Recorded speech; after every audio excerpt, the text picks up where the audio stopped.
In this tutorial, we are going to show you how you can add an error bars in Microsoft Excel. So, you can see that this is our monthly sales data and this is a bar chart of monthly sales. Now we want to add a error bars in this chart. For this, you can go with chart design, add elements and error bars.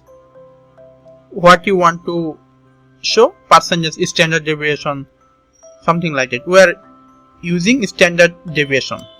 Click there. Now you can see that the error bars has been arrived there. You can also do this just selecting this bar chart, then click the plus icon. You can see that there is the error bar chart. If you click on the arrow, you can see that standard deviation is here. Click there. This is how you can easily insert error bars in Microsoft Excel. Hope that you like this video. Thanks for watching.